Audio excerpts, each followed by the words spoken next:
Okay. I'm Ariel Pink, and I'm here to play Midi Festival. And what more can I say? Music has always been. I wrote songs when I was very young, just on paper, and then I've slowly over the years learning how to play instruments a little bit.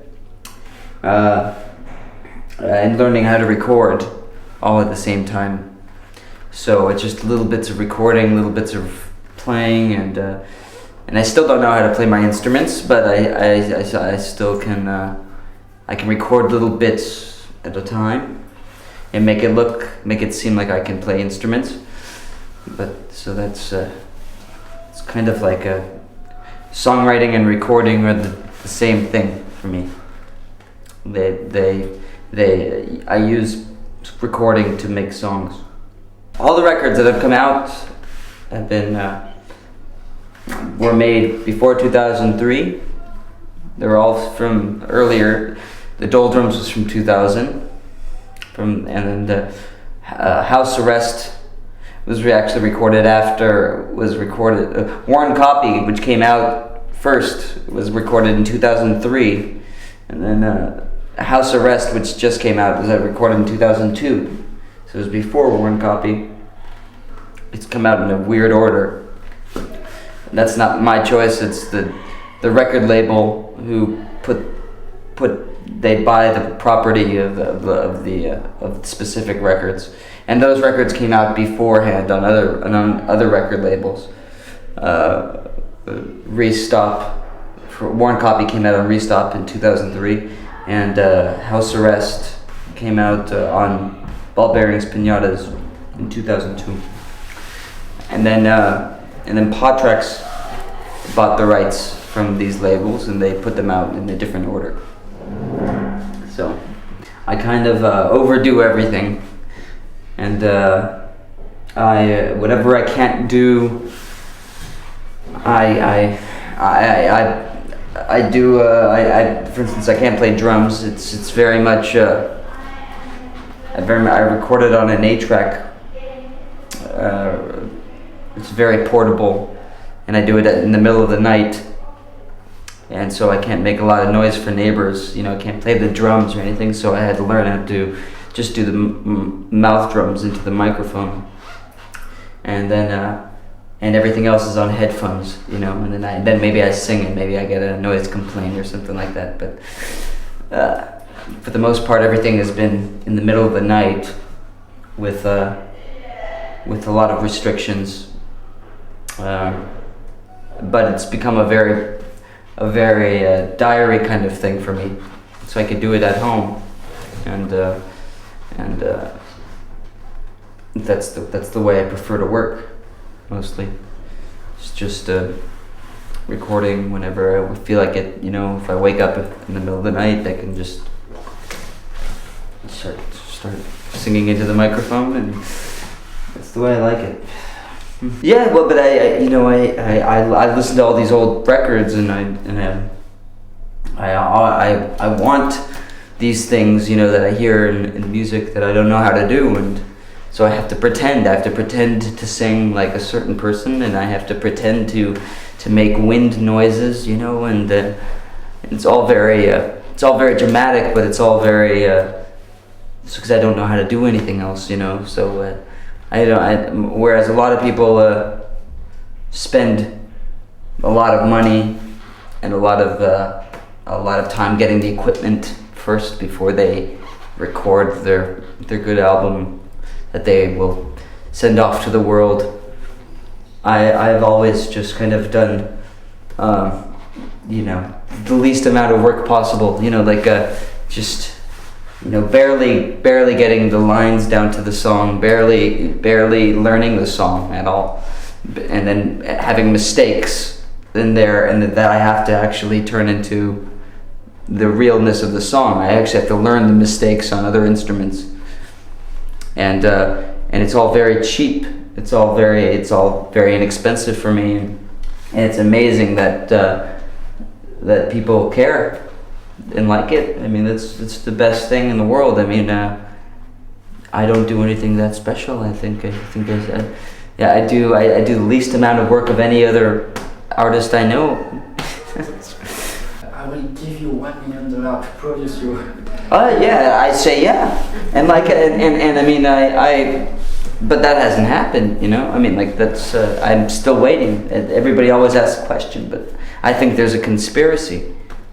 So and people don't want me to have much money, so I think so I continue doing what I do. But I mean I don't have any overall vision. So if a producer wants to mold me into something that they see, yeah. I like to try new things out.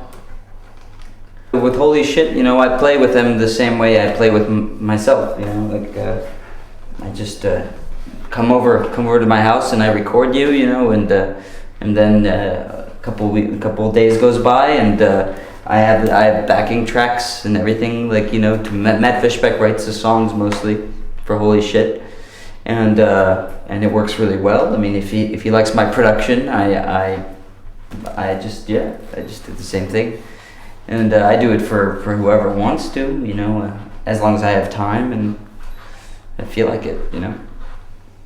If I just, you know, if I have to, what I get through the mouth, through the beatbox is not a real drum, it's just a mouth. So I have to actually go at it creatively and think about the overall sound picture, because it's not going to sound the way I want it to. I have to mold the style of the music, the songwriting, the way that it sounds around something that isn't real. So so a lot of different elements are like begin from there, from that point of view. I have to actually make up for not having real things. It's pretend, like I said. It's all pretend. I pretend like, you know, like there's giant orchestras and there's a wall of sound. It's like there's no orchestra there for me, you know. I have to sing the lines. You know, but at the same time, I'm not doing anything that any other musician doesn't do. You know, that's what you have to do as a musician. It's all pretend. Well, I mean, performing is a different kind of thing for me, because performing is newer in my life. It's not something I'm as good at, and it's not what but these are things that I have to perform. You know, people want me to perform, and I have to perform. So I like to make music live. I like something to happen. I don't like always just to play with my music behind me, playing on a tape or something like that, because then then I don't get to be a musician, you know. I just get to sing karaoke. It's just it's kind of boring, you know. And but I like to make music, and if new musicians doing different things, and I get to do different things and maybe take the songs to different places that they weren't there before.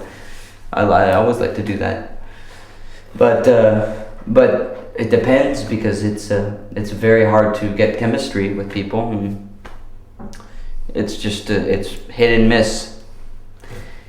Sometimes it works, sometimes it doesn't. And I'm very untutored in my playing too. So I'm not very, you know, I'm not the best person to be playing music for myself. I'm maybe the best person to sing for it, but not to play in my own band. But yeah. So. What did you think about Midi Festival? Well, I don't have to say that. I think everybody here is extremely kind and extremely wonderful, and Frederick and Jean-Luc and Gwen and Jean-Luc is the name, right? Yes. Okay. And what was your name? Stefan. Yeah, you were happy about other groups and your. Oh yeah. And I love First Nation and Gang Gang Dance and Schneider Team, and I mean, everybody's been so great that it's. I feel I would have loved to have played. You know, I mean, for real, and I feel very bad that I can't just pick up a guitar and start playing. You know, I feel very embarrassed. but hopefully, I don't know. Next year. Sure. Yeah. But yes. I hope not everybody was so disappointed with. That's okay. I let you. Yeah, try it. Thank you.